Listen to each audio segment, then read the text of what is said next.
ரஜினி சாரும், கமல் சாருமே 50 வருட கால நண்பர்கள் அப்படின்றது எல்லோருக்குமே தெரிந்த விஷயம் தான். சினிமா உலகில இப்படி ஒரு நட்பு மிகவும் அபூர்வம். ரஜினி சார் முதலாக அபூர்வ ராகங்கள் படத்துல அறிமுகமான போது, அந்த படத்துல ஹீரோ நம்ம கமல் அவர்கள் தான். அதாவது ரஜினி சார் சினிமாவில் அறிமுகமாகும் போது கமல் அவர்கள் பெரிய ஸ்டாராக இருந்தாரு. அதன் பின்னர் தொடர்ந்து பாலச்சந்தர் இயக்கத்துல கமல் சாரும், ரஜினி சாரும் சில படங்கள் இணைந்து நடிச்சாங்க. தயாரிப்பாளர்கள் ஒரு நடிகருக்கான சம்பளத்தை பிரித்து ரஜினி சாருக்கும் கமலுக்கும் கொடுத்ததால இனிமேல் நாம் தனியாக நடிப்போம் அப்படின்னு கமல் அவர்கள் அறிவுரை சொல்ல ரஜினி சாருமே அதனை ஏற்றுக்கொண்டிருக்காரா. ரெண்டு பேருமே வெவ்வேறு பாதைகள்ல பயணித்து தங்களுக்கான படங்கள்ல நடிச்சிருக்காங்க. சினிமாவில போட்டி நடிகர்கள் எப்போதுமே நண்பர்களாக இருக்க மாட்டாங்க.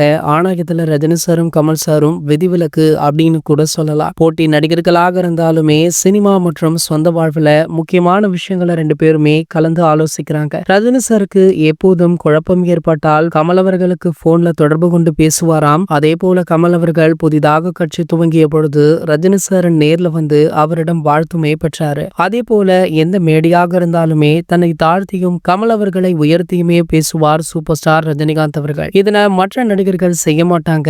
இந்த நிலையில தான் 40 வருடங்களுக்கு பின்பு ரஜினி சாரும் கமல் சாரும் மீண்டும் இணைந்து ஒரு படத்துல நடிக்க இருக்காங்க. சோ இந்த படத்தை நெல்சன் அவர்கள் டைரக்ஷன் பண்ண போவதாக ஒரு தகவல் வைரலாக போயிட்டு இருக்கு. இதற்கு பின்னணியில ஒரு கதை சொல்லப்படுது. அதாவது தகுலை படத்தை தயாரித்த வகையில கமலஹாசன் அவர்களுக்கு 180 கோடி வரை நஷ்டம் ஏற்பட்டிருக்கான். அது கடனாக மாறிவிட்டதாக சொல்லப்படுது.